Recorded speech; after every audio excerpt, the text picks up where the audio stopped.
Hello, everyone. We're ready to begin. Hello for those here in the room and for those watching around the world. Welcome to this high-level event featuring the Sustainable Development Goals Report 2023 Special Edition, hosted by the United Nations Department of Economic and Social Affairs. I'm Pamela Falk, UN's resident correspondent for the UN resident correspondent for CBS News here at the United Nations, and I'll be your moderator today.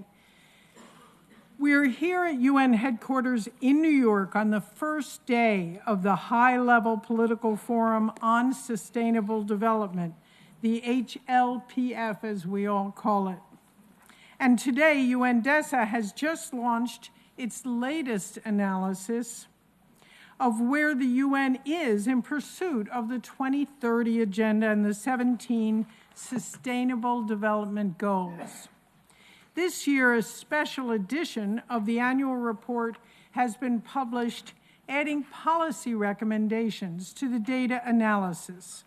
This special edition and the dialogue here today that you'll hear can support preparations for the SDG summit coming up in September during the UN General Assembly, where heads of state will gather to mark a new phase of accelerated progress toward the Sustainable Development Goals. Established in 2015, the goals are at a halfway point, and the new report makes it strikingly clear that there is an urgent call for action. To help world leaders assess just where the UN is on the SDG progress and what the world needs to do to get basically back on track, we will hear from experts from government, civil society, the UN, and the private sector, and we'll talk about how these goals are interlinked and how progress on one can support the achievement of the other, and especially about the urgency of action now. Let's start by watching a short video from UNDESA highlighting some key messages from the latest SDG report out today.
Okay, so now we know a little bit more, thank you, about the status of the SDGs, which are still the world's best roadmap for building the world we want. While the news about SDG progress is not great, we are fortunate that the SDGs have wonderful advocates who are working tirelessly in public and behind the scenes to further their progress despite the challenges that they encounter and that persist. In fact, the two co-chairs of the UN's SDG Advocate Program have sent video messages for today's event, Without further delay, I am honored to introduce our first message with Her Excellency Mia Mottley, the Prime Minister of Barbados. Let's see. Good afternoon, all. With less than 7 years left to achieve the 2030 agenda, Member States are being called upon to ramp up efforts and accelerate the implementation of the SDGs. Preliminary assessments show that of the 140 targets where data was collected, only 12% of the targets are on track. Only 12%. While close, my friends, to half are moderately or severely off track, and regrettably, 30% have either seen no movement or have regressed below the 2015 baseline. At the current rate, it will take 286 years to close gender gaps and to remove discriminatory laws. As the window to limit global temperatures from rising closes, the ability to secure small island developing states and other climate vulnerable states from the worst impacts of the climate crisis decreases significantly. Our children have been significantly impacted by learning losses due to the pandemic and underinvestment in education globally. It is expected that by 2030, 300 million children and young people who leave school will be unable to read or write. Those numbers are horrific. Equally as concerning, by 2030, 575 million people will still be living in poverty. Equally horrific numbers. My brothers and sisters, this quite frankly is unacceptable. If we are to be guardians of our future generations, then we must ensure that we do everything in our power to secure a sustainable future. Earlier this year, the Secretary General of the United Nations proposed a stimulus to assist with advancing the 2030 agenda. The SDG stimulus aims to offset challenging market conditions faced by developing countries and to accelerate progress through the SDGs through investments in renewable energy, universal social protection, decent job creation, healthcare, quality education, sustainable food systems, urban infrastructure, and, of course, digital transformation. The stimulus also calls for a significant increase in financing for sustainable development to the tune of at least $500 billion per year to be delivered through a combination of concessional and non-concessional finance in a mutually reinforcing way. These are investments in our future and our people. It is for these reasons that we cannot continue to operate in an international financial system which does not have modern solutions for the crises being faced and does not take into consideration the myriad challenges affecting developing countries. The debt crisis being perpetuated by this current system and the inability of developing countries to access affordable finance limits our ability to invest in the Sustainable Development Goals. This is why, my friends, the Bridgetown Initiative is so important, as it creates access to resources which states can use to remedy their crises and finance much-needed adaptation and mitigation measures, in particular with respect to the climate crisis. The Bridgetown Initiative, however, would also increase official sector development lending for the Sustainable Development Goals to $500 billion per year, as has just been discussed. Mobilize private sector investment, we are hoping, to over $1.5 trillion per year for green and just transformations, to ensure that we become more resilient and adapt to the new reality, to provide immediate liquidity support. And it also asked us to look at the issues of debt sustainability, because without those metrics being respected, you can put as much money on the table, but if countries cannot access them, it simply is of no use to them. We need to ensure as well that the multilateral trading system supports the green and just transformation. And reform, of course, must also be undertaken in the governance and operations of the international financial institutions if they are to be more efficient and effective and equal to the time in which they are operating. My friends, the Bridgetown Initiative calls for us all to be proactive in addressing the dire situation the world finds itself in. We cannot, in today's world, the third decade of the 21st century, be anchored in institutions that were designed and appropriate for the middle of the 20th century. The interlinkages amongst the SDGs means that it cannot be business as usual. At the Paris Summit just 2 weeks ago, we identified the guiding principles by which we can save our planet and by which we can make it livable for future generations. We agreed to leverage all sources of finances and to support vulnerable economies. We now have a plan of action by which we can achieve SDG 1 and preserve this earth. We must all be united and in complete solidarity to achieve Agenda 2030. But Paris was not a pledging conference, and Paris was not a typical multilateral conference. And therefore, the bolstered political ambition and the strengthened solidarity need now to be translated in fora that will make the difference in terms of decision making. Excellencies, fellow delegates, brothers and sisters, the cost of doing nothing is simply too severe. The time for us has come to do what is necessary to ensure a better future for all mankind. Agenda 2030 is a plan to save the world, but it can only work if leaders are committed to ensuring a better life for our people and become not just advocates of global reform, but take the critical decisions that will allow us to be able to meet these challenges. We can no longer afford to rest on our laurels.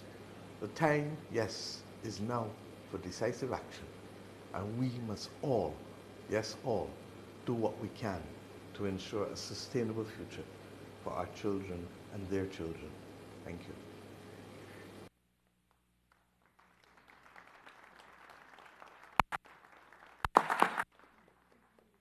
Prime Minister, for your remarks. Now let's hear from the second co-chair of the SDG Advocates, His Excellency Mr. Justin Trudeau, Prime Minister of Canada. Hello everyone, bonjour à tous, and welcome to today's high-level political forum on sustainable development. This meeting comes at a critical time. We're at the midway point of our 2030 agenda, and it's more important than ever that we work together to accelerate our progress across the Sustainable Development Goals. Le rapport mondial sur le développement durable nous montre que la pandémie, la guerre en Ukraine et les grandes crises humanitaires dans notre monde ont perturbé notre travail et à cause de cela, nos progrès ont beaucoup ralenti. Ce ralentissement nous rappelle que les choses ne sont plus comme elles étaient. On doit redoubler d'efforts et inclure nos objectifs de développement durable dans tout ce qu'on fait. Cela dit, le développement durable ne devrait pas être considéré comme une corvée ou un investissement sans rendement. Here in Canada, we've made a lot of progress with our domestic policy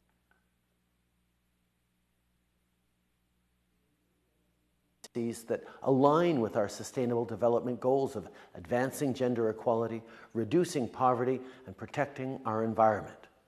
We've cut childcare fees so more parents, and especially moms, can fully participate in our economy. The Canada Child Benefit has put more money in the pockets of parents who need it to help with the high cost of raising kids, and our price on pollution is helping us both protect our environment and make life more affordable. And the results have been transformational. More women are entering the workforce.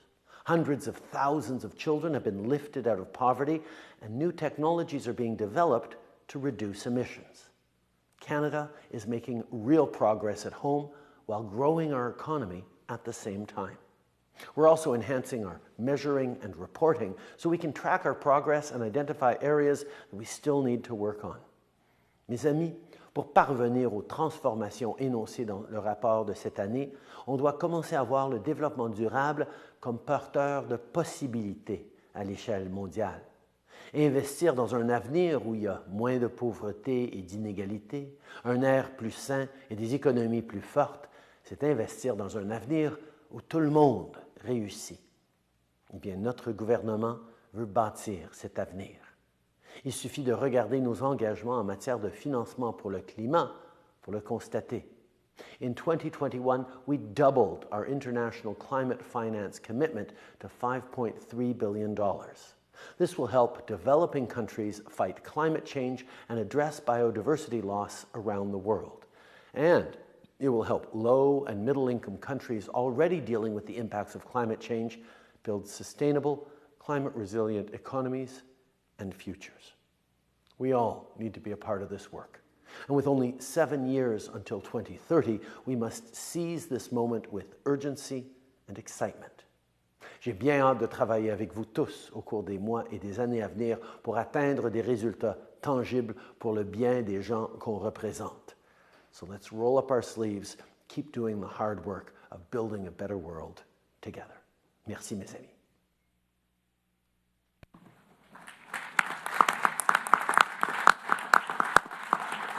Thank you, Prime Minister, for your remarks. Merci.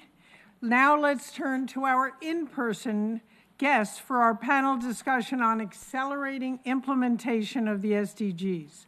I am very delighted and honored to introduce here Her Excellency Isma Yatun, the head of the Board of National Auditor of Indonesia. Here we have His Excellency Vice Minister Jaap Slootmaker, the Vice Minister at the Ministry of Infrastructure and Water. My old friend here at the UN, Mr. Naveed Hanif, the Assistant Secretary General for Economic Development at the United Nations Department of Economic and Social Affairs. Dr. Mohammed Al-Lutfi is here, co-chair of the Stakeholder Group of Persons with Disabilities and Director for Capacity Building and Advocacy of the Global Initiative for Inclusive Information Communication Technologies.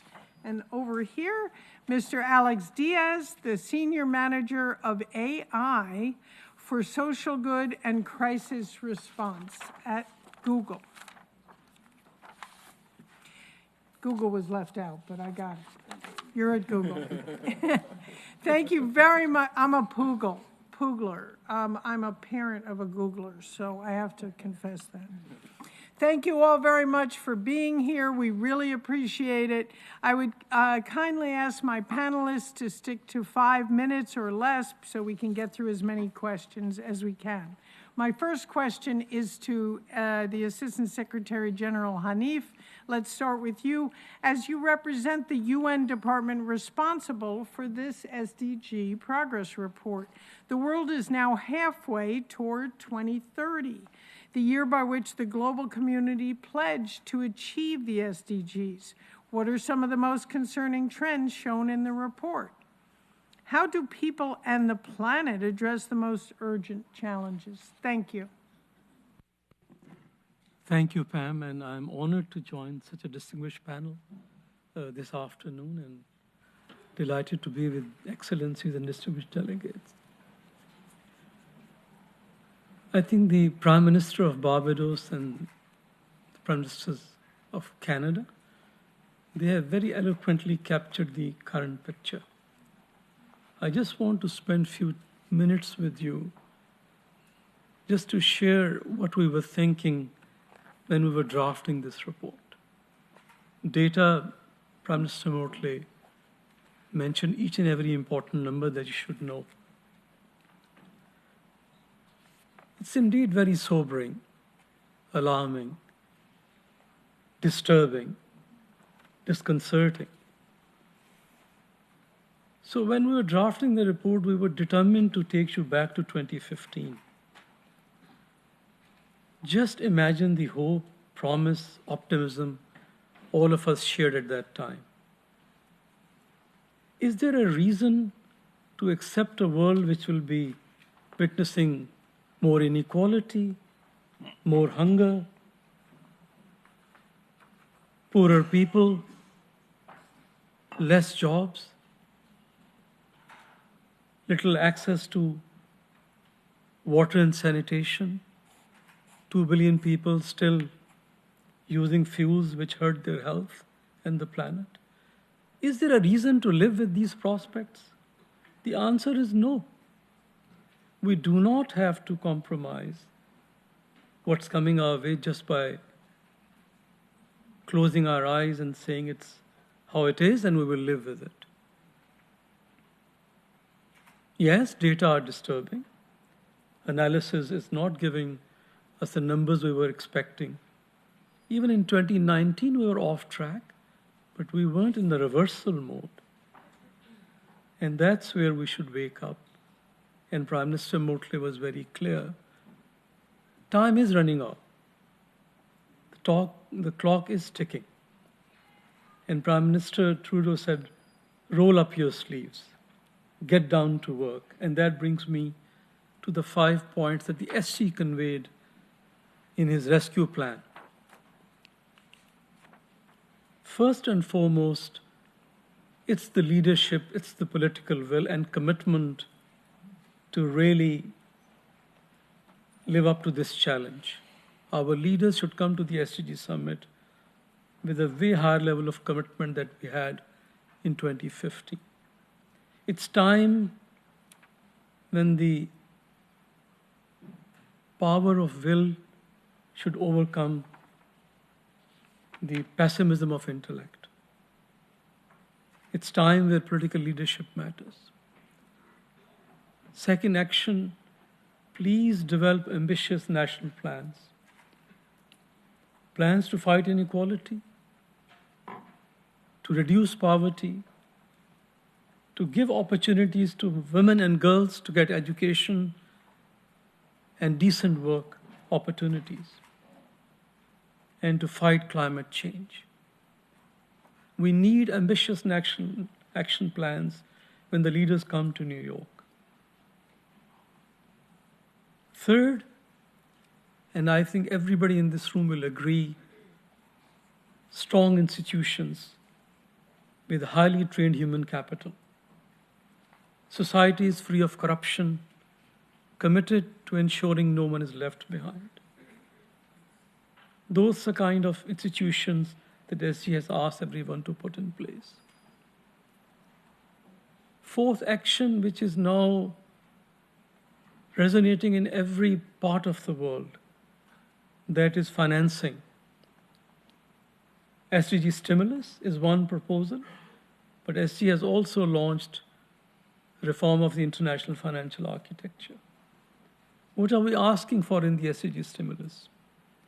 Please address the issues of debt distress and countries at high risk of debt distress.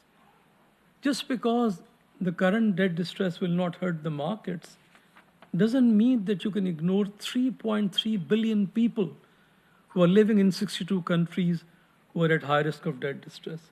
3.3 billion people, can you ignore them just because markets are not rattled? Unacceptable. Climate action SDGs require long-term finance. So $500 billion a year, long-term affordable loans to developing countries. Second plank of the SDG stimulus. Third, contingency financing. COVID-19 has told us these disasters will hurt us when we are least prepared. So contingency financing should be available to countries as soon as they need. And lastly, SG has called for stronger United Nations. I sometimes say at the country level, they are your firefighters. Fund them, strengthen them. And they did respond during COVID-19 and help countries to immediately respond to the challenges of social protection, people who were looking for health facilities, and of course, later on, vaccination of population. So these are the 5 areas of action in this report. I strongly recommend 49 actions identified by the SG to get out of this sobering environment and roll our sleeves. And the SDG summit should be a turning point where we rally around the SDGs and reverse these trends. Thank you, Pam. Thank you very much. Thank you very much, ASG, for the enlightening comments. Now I turn to Her Excellency, Dr. Yatoon. The report does indicate that implementing the SDGs is going to require more from public institutions and political leaders than ever before, including the advancement of a longer-term, holistic perspective for policymaking. In practice, how can government approach the SDG implementation? How can it be achieved and advanced? How do you think the most important capacities that need to be strengthened to enable SDG implementation? Thank you. Thank you, Pamela. Honorable speakers and moderator, distinguished participants, first of all, I would like to thank the Secretary General for the report and extend my deepest appreciation for this excellent opportunity to be part of this high-level event today. As the chair of the Audit Board of Indonesia, I would like to share my perspective on the Supreme Audit Institution, or SAI's, roles in accelerating the 2030 Agenda achievement. The Secretary General's 2023 SDG report has raised an alarming condition. Under the current pace and without transformative policies, we will not reach the goals by 2030 and are leaving many people behind. In this regard, strengthening and optimizing SAI as an independent external oversight, along with the member of the International Organization of Supreme Audit Institution, or INTOSAI, will promote the government budget allocations, accountability, and effectiveness, enabling effective SDGs implementation and ensure compliance with law and regulation. The Audit Board of the Republic of Indonesia started auditing SDGs preparedness in 2017, focusing on policy and data frameworks. We conclude that the Indonesian government had made significant preparation progress for SDG implementation, with some areas for improvement. Following the audit, the government has improved SDG policy design and institutional mechanism to align with the National Development Plan by issuing a regulation concerning SDG implementation at national and regional levels.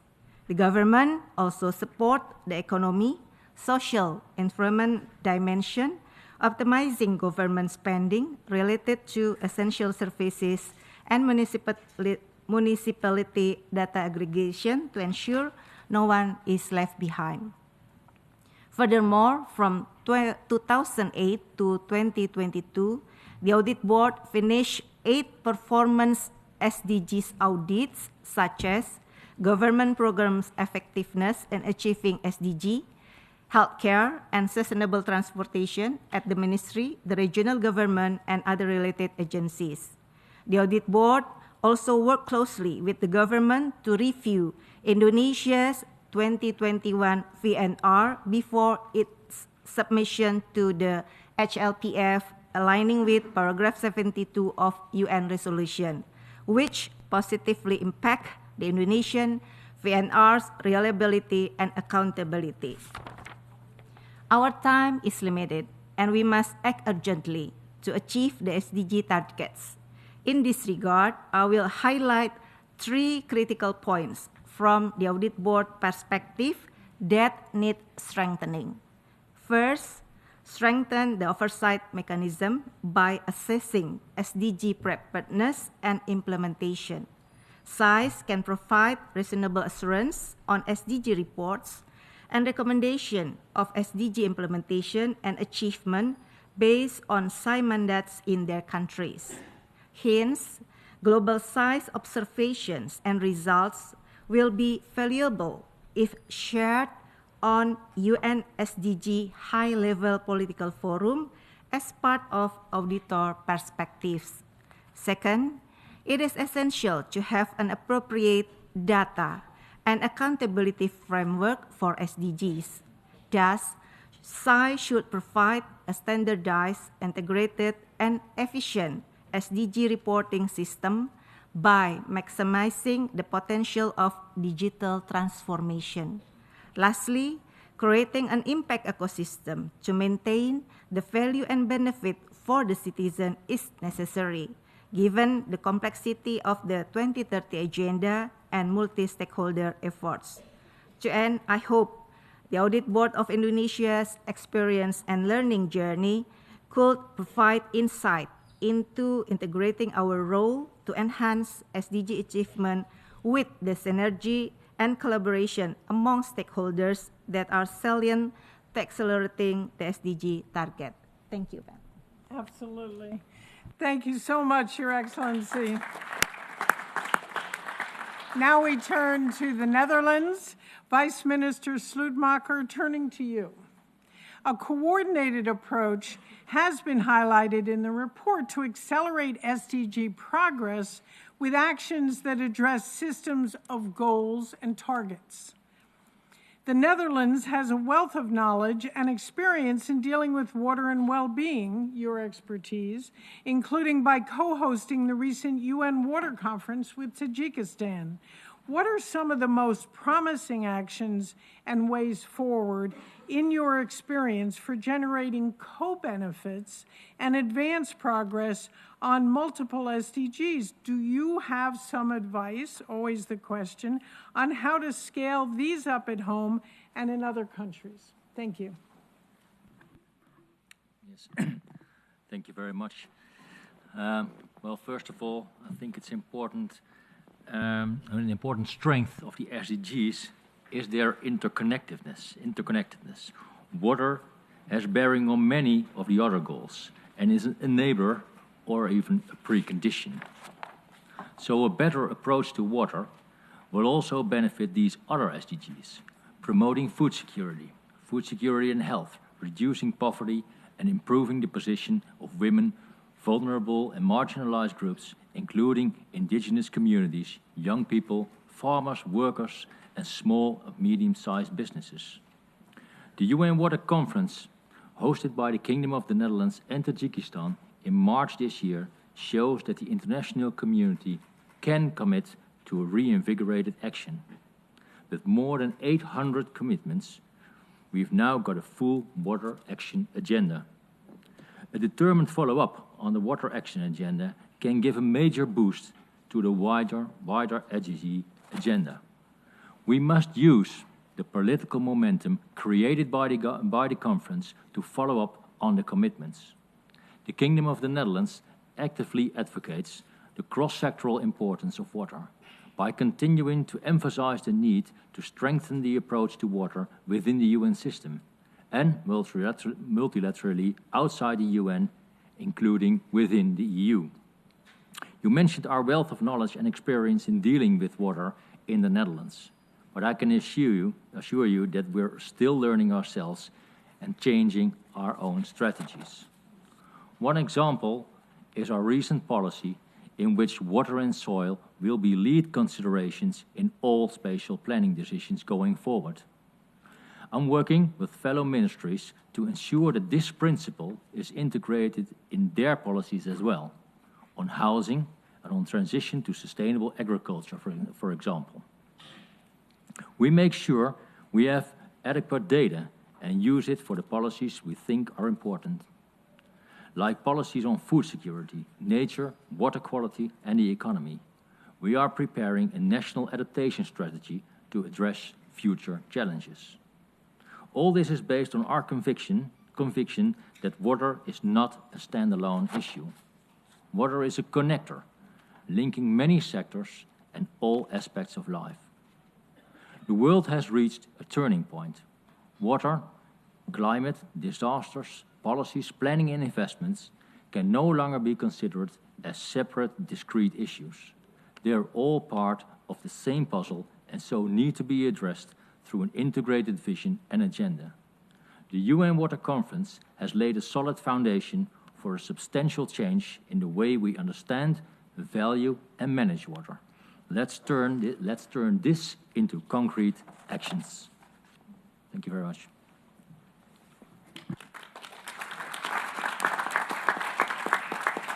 Thank you very much, Minister. I would now like to bring in Dr. Lufti. This report begins with a reminder of the promise of the 2030 Agenda, and that is to leave no one behind. It calls for a focus on advancing the rights of women and girls and empowering the most vulnerable. You have a wealth of hands-on experience in advancing the rights of persons with disabilities. What are some of the most effective ways, in your experience, to give meaning to the commitment to leave no one behind? And how can public engagement in policy and decision-making be strengthened so all stakeholders can bring their experience and knowledge to the table? Thank you. Thank you, Madam Moderator. It's a great honor to be part of this panel among distinguished speakers. I'd like to start by saying that while the lack of SDG progress is widespread, marginalized groups such as persons with disabilities are among those most adversely affected and left further behind. Consequences from the COVID pandemic, natural disasters, and humanitarian situations are only exacerbating this trend. To make the commitment to leave no one behind a reality, first and foremost, we must incorporate authentic representation of persons with disabilities and their representative organizations, and at the same time, ensure more participation in decision-making processes.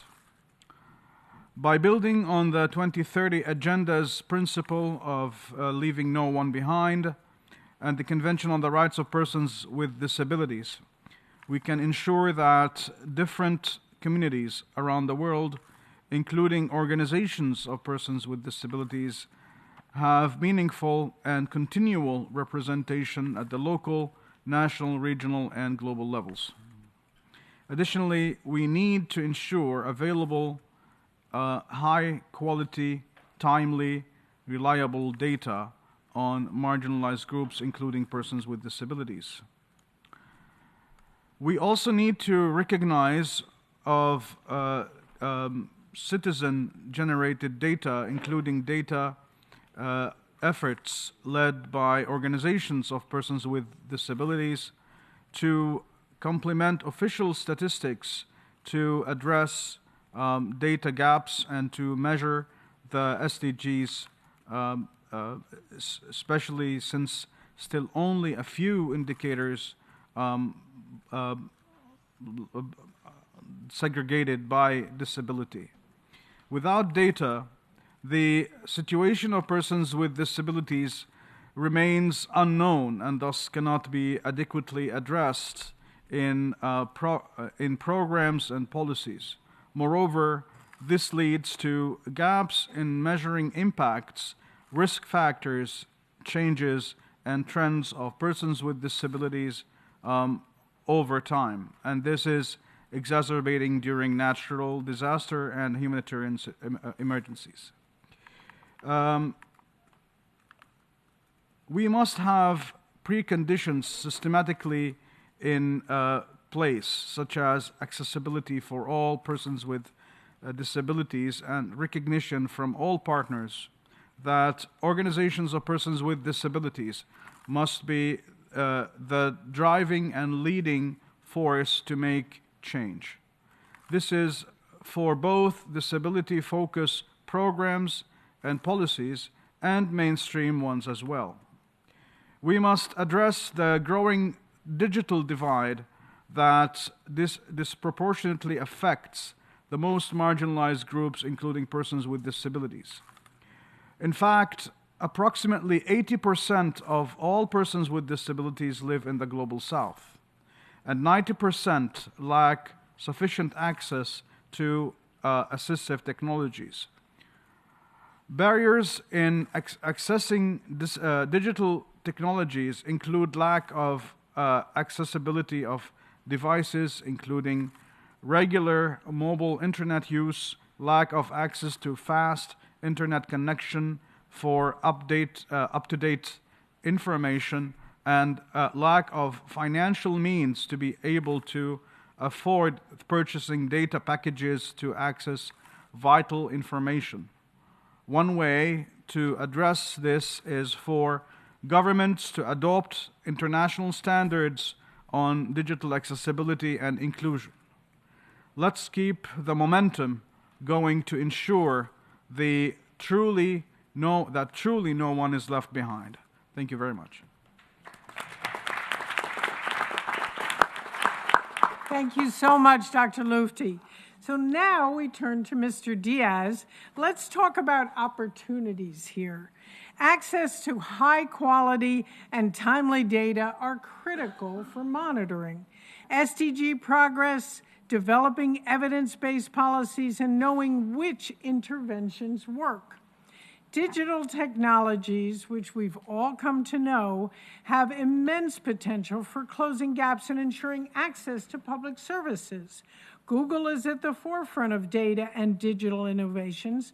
So our questions to you are, what are some of the most promising innovations and technologies that could be applied through the SDGs in the next 7 years till the moment the 2030 deadline is reached? How can we maximize their impact for the public good while preventing new gaps and inequalities?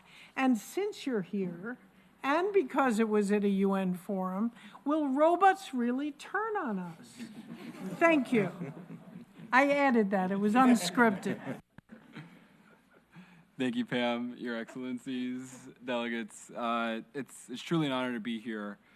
My name is Alex Diaz, as Pam mentioned, and I work at Google.org, which is Google's philanthropy. And on that team, we really work to try and assist nonprofits around the world to harness technology, and from my vantage point, especially artificial intelligence, which aligns with our founding mission to really advance and solve some of humanity's biggest challenges. Now, Google.org is one of the largest corporate funders of AI for social good. We've donated over $100 million in cash. But one of the best assets that we have as a company is really our talent, our people. And one of the things that we do is we couple our grants often with a team of volunteers, full-time pro bono. So we call it the Google.org Fellowship Program, where we can send a product manager, engineers, UX researchers to really embed and work with and for the nonprofits for 6 months to build technical solutions that are going to advance the organization's mission. Now, where we look to work is really to try and address thorny collective action problems, providing this risk capital as well as our talent, and really, as some of the panelists mentioned, support institutional adoption to scale those benefits to the most vulnerable around the world. Now, when we survey our grantees across a range of topics from health to climate, we learned that our grantees are able to accomplish their primary goals in half the cost and a third of the time when they introduce artificial intelligence into their workflows. Half the cost, a third of the time. In light of the recent SDG report just released noting how far behind we are in achieving these goals, AI, given its ability to help cut time and costs to achieve these outcomes, is more critical than ever on delivering on our global commitments. Now, let me give you an example to kind of make this a bit more tangible about what I mean and how this can be helpful. Now, I and our team have long been proponents of cash transfers as an intervention tool to alleviate poverty, and from one portfolio that I manage to help address and respond to humanitarian disasters. Now, there's an organization that we've worked with for a long time called Give Directly that does this around the world in partnership with many large international NGOs as well as local organizations. Now, when we approached them and said, what are the biggest problems that you are facing to get cash out the door as soon as possible when a disaster hits? And they said, pretty transparently, we just don't know where they are. Now, that could be a problem that can be solved through technology. Now, one data layer that you can include on a map is where are the socioeconomically depressed because of a government data set that might exist or census data that might exist that shows on a map roughly where are the poor neighborhoods. After a disaster hits, if you have access to satellite imagery or aerial flyover and you train a system to just detect the change, very likely that change before and after is because a disaster has impacted that building. And when you overlay those two data sets, you now have a clean picture of where is there a neighborhood that is socioeconomically depressed that has been hit hard by this disaster. Give that to the humanitarian aid organizations that are going into the ground, and now they are equipped with the information that they need to go much more quickly to get cash out in days instead of weeks or months, which is what the norm they told us. Fast forward to COVID. You couldn't even do door-to-door. People were trapped inside their houses, and huge cash stimulus programs are being passed around the world. Now, to the point that the ASG mentioned on political leadership, the government of Togo had a Minister Sina Lawson, who stood up and said, hey, I have an idea to get cash into the hands of hundreds of thousands, if not millions of Togolese people, and I think all we need is some help from some technology, from you Give Directly, from you, Google.org. And I cannot underestimate the power of political leadership to get these programs done, where in a matter of months, we were able to pay hundreds of thousands of Togolese people using a satellite imagery database coupled with our social protection registry to know where are the areas, looking at things like roofing material. If I have a sense that the roofing material of one neighborhood is of one material versus another, there's a high likelihood that that neighborhood is socioeconomically depressed. So you have higher confidence in providing the stimulus that is going to be going to the folks that need it the most to stimulate the local economies. Let's fast forward to just this past year. Cyclone Freddy was barreling towards Mozambique. And we were working with the local nonprofits there, in addition to Give Directly, and said, what if we gave cash to people before the disaster actually hit? Because what we learned was, there are folks that might not get access to early warning systems. We should fix that. There might be folks that gain access to early warning systems and know disaster is coming, but they don't know what to do. We should fix that. But there are folks that do gain access to these early warning systems. They know Cyclone Freddy is coming, for example, but they don't have the resources that they need to protect themselves.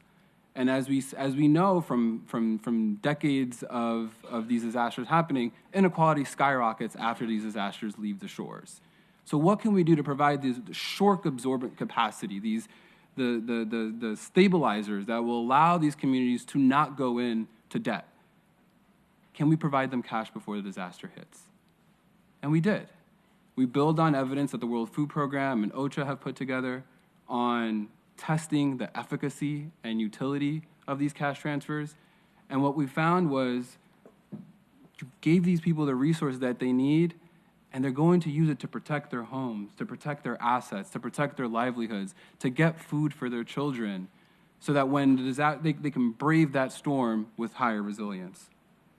Now, we are firm believers that those that are most proximate to the problem are those that are most proximate to the solution. And that's why we work with these nonprofit organizations that are on the ground, that know these communities, and have the interesting ideas that, if with some capital and some technical expertise, can bring some of these goals that we have to reality. Last year at the UN General Assembly, we launched a bold, ambitious program called the AI for Global Goals, where kind of at the beginning of my statement here, how can we harness the power of these technologies to make progress against the SDGs? We earmarked $25 million in funding that we hope to announce later on this year at the UN General Assembly. Now, with this example that I just mentioned, what's critical, and what I encourage all of you in the audience to do today, is that digital infrastructure needed to be built in advance. You can't do that in the middle of a crisis or after the fact. So how can we work with the partners that have access to these data sets or these pipelines that are needed to ensure that when we are approaching a disaster or when we're approaching a particular situation, that all we have to do is flip the switch and we can help people as quickly as possible to make sure that responses are as humane as we can possibly have them. Now, I'll close by saying we can't talk about artificial intelligence without talking about the need for data that's clean, that is interoperable, that is open, that is representative. As Prime Minister Trudeau and as Dr. Lutfi said, this is critical to make sure that the technical solutions that we're building on top of that are not biased and are actually not serving to deepen inequality, but trying to amend them. Without accessible, up-to-date, and comprehensive data on society's challenges, nonprofits and policymakers are going to have difficulty identifying the gaps, but also the opportunities to make progress towards the UN goals. Data Commons is a team that started at Google that combines and standardizes immense amounts of public data to enable this stronger analysis. I highly encourage everyone to look up the Data Commons team And I'm really excited about a collaboration that we're working on with UN Stats to leverage AI to reimagine how the public tracks progress towards the SDGs, and I hope that we can say more about that in a few months.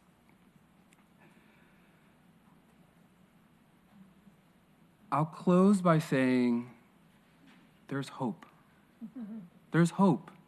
For my generation, for the generations that come, I'm a recent father, and please, we all need to put our best assets, our best foot forward to make sure that we can make sure that these goals are on track and that we achieve them by 2030. I look forward to the panel discussion ahead. Thank you.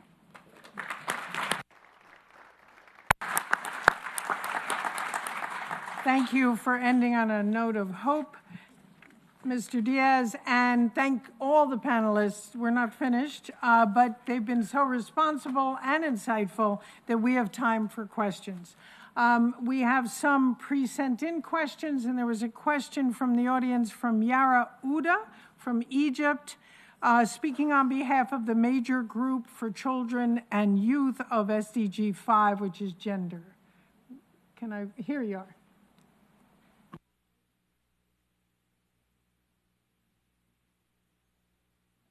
Thank you so much, Excellencies. As you mentioned, I'm Yara Auda, and I'm speaking on behalf of the Major Group for Children and Youth today. Would like to reflect the voices of children and youth in regards to this session. So at the midway towards 2030, the world and youth still find gaps in the achievement of SDGs at the local level or their community level. And they still find difficulties in funding data governance, which can be addressed through innovative approaches, such as the availability of data information, remote sensing, and artificial intelligence. It's still struggling to access and provide high quality and disaggregated data, invest in inclusive and accessible digital infrastructure, enhance digital literacy, and insensitize digital partnerships with the private sector to advance progress towards SDGs. So there are 3 questions actually asked by the youth. The first question is, how can the international community ensure that progress towards the SDGs to be equitable and inclusive, and that the needs and priorities of the most vulnerable populations are prioritized in implementation and the fundraising efforts? This is the first question. The second question is, it's necessary to highlight the historical injustices at the core of the international financial system that need to be addressed and to overcome it in favor of the most vulnerable populations, including children, youth, women, persons with disabilities, and communities in fragile context, and provide them a fair chance for a better future. The last question, and sorry to go long, which is how can investing in inclusive and accessible digital infrastructure and the current digital partnerships and the applications taking place with the private sector can ensure meaningful connectivity and accessibility for all, for everybody, to advance a real progress towards SDGs by 2030. Thank you very much. Thank you so much, Ms. Uda. Who would like to take on this challenge of one or all 3 of these? All right, Dr. Lufti. Thank you, Yara, for your excellent questions and for your intervention. I'll try to be brief. I would like to just encourage youth groups, children groups, and all representative groups of marginalized communities to realize that without their efforts, there is nothing can be done. So they need to keep motivated. We understand that there are lots of challenges, especially in local communities in countries that are still undergoing lots of economic crises and natural disasters. But you need to be part of this. You need to keep your voices heard.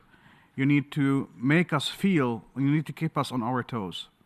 And in terms of your question about accessibility and inclusion, there are lots of initiatives around the world now that are open for children, youth, marginalized groups, persons with disabilities, that are opening up for potential ideas of how we can make this change happen in terms of making the world more inclusive and accessible for everybody. And so, because without accessibility and inclusion, we are not going to succeed in leaving no one behind. So, as my colleague from Google said, that we have to have hope and we have to take advantage of efforts of private sector and also the great work that the United Nations is really trying to do to make sure that we would have successful SDGs by 2030. We know that this could be ambitious, but we have to keep ambitious. We have to keep hopeful. So, and with your voice, with your motivation and conscience that you have the responsibility for the future, we can do something better for the world. Thank you. Thank you so much, Dr. Lufti. We have time for one more question before we go into a 1-minute wrap of from all the panelists. This is from Jerma from Kenya. Maybe here today, maybe not. It was pre-submitted. Oh, here you are. Straight ahead. Do you want to ask your question? Yes. Is Queen Mother. And Queen Mother been around here for about 54 years. And being an elder, living longer, and I just adore you, Alex. And why don't we just ask a simple question and keep it real as the hip-hop Queen Mother? Now, I'm hearing and I'm reflecting on water is life has been spoken. Life is godly. Godly is eternal. Are we living longer with quality care? Just something simple. Are we leaving no one behind as we glance through the lens of AI, Alex? What are we really doing and what are we really saying to those that are not here and in searching for the SDGs to be implemented through us? What do we do? Please help Queen Mother over the age of 81. Help me out. Blessings. Thank you. Thank you so much for eloquent Queen Mother question. And I think, Alex, this is yours. Thank you for the question, Queen Mother. And I will try to keep it real right back at you. And that's, I don't have all the answers. And I think we have to be upfront about that. And I think number one is those folks that are not in the room that we're here to represent, how do we get those voices in the room? And how do we do that effectively? How do we make sure that the technological solutions that we're building are in service of what we need and will be supporting the most vulnerable? Because at the end of the day, these things are just tools, and we're creating them. Humans are creating them. So how do we make sure that we are bending the arc of these technological tools towards justice, towards improved inequality, towards a better, dignified life for all? And that needs a grassroots effort. That needs those voices that are around the world that are not in this room. Those voices need to be collectivified. They need to put a megaphone to them. And we need to do our darndest to make sure that we are fighting for them every day when we're developing these solutions. But we need to make sure that we're doing that in concert with them, in partnership with them. Nothing about us without us. And that's what we got to do. Thank you very much. As you know, the UN meetings, when they end, they'll practically turn off the lights, so we have to keep going. We have to be short. 60 seconds, 1 minute each for panelists to wrap. You know this. The panelists have to wrap up. So, Dr. Lufti, you want to start? 60 seconds. Sure. I want to say that let's keep the SDGs as a win-win situation. Governments, please, do understand that when we ask you to be more inclusive and to ensure accessibility of data, technology, education, healthcare, and so on and so forth, you will win because you will ensure the resilience of your citizens and the development of your country. And we are part of this. We have to be, we want to have our voices heard as representatives of marginalized groups, because we are part of your society, and we must have our place in decision making and in every effort for ensuring that SDGs are successful. Thank you. Thank you so much. Dr. Hanif? Thank you so much, Pam. The message from our report is loud and clear, that we do not have an option. SDGs are not a matter of choice. It's a matter of survival. It's a matter of keeping this planet safe and ensuring a secure future for the coming generations. So that should be a message that should come from leaders at the SDG Summit, loud and clear. Second, all stakeholders in every society are needed to rally around these goals and focus on concrete actions in the next 7 years. You saw this message in the morning. Most of the games are won in the second half. So this is the time to accelerate action.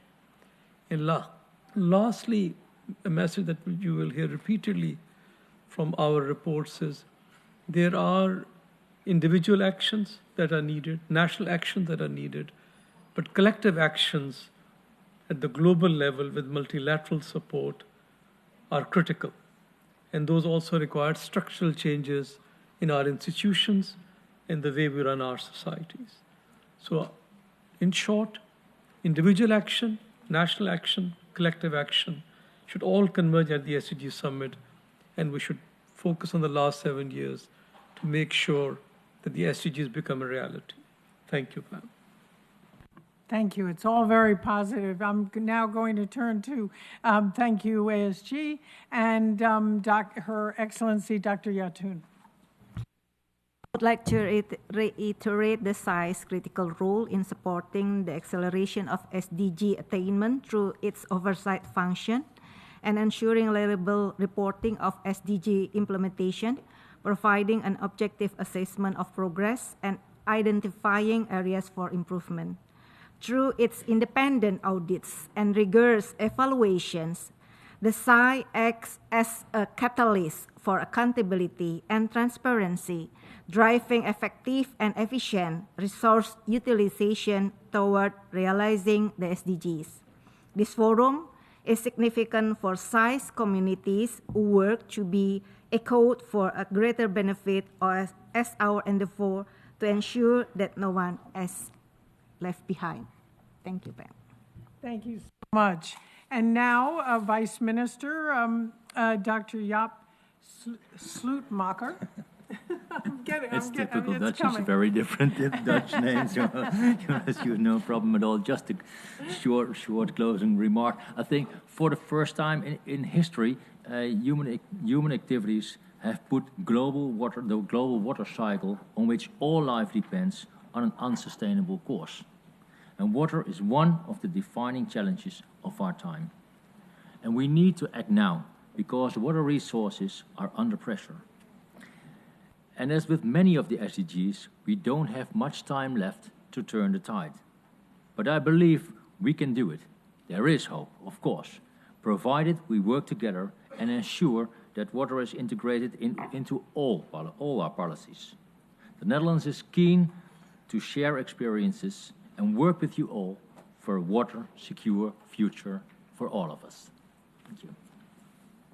Thank you, Dr. Slootmaker, Minister Slootmaker, and you get the kicker, Alex. You get the that's what we say in journalism. You get the last word, Alex Diaz. Last word: partnership, partnership, partnership. As I said earlier, no one organization, institution has all the answers, but I can speak for my company, we want to help. Reach out, please. We'd love to work with you. As we mentioned, government leadership is critical, but every single part of society has a critical role to advance these goals, and seriously, it's going to take a whole society approach to reach them, so let's do it. I think that's a call to action. We're now at the end of today's event. Many thanks to all the panelists, to all the organizers, and to all of you here and around the world. I want to give you one little thing to write down before you go. If you're interested in learning more about SDG progress and to see the report, please go to un.org/DESA, D-E-S-A. So I thank everyone for participating. Have a great afternoon from here at UN headquarters in New York on behalf of DESA. Thank you.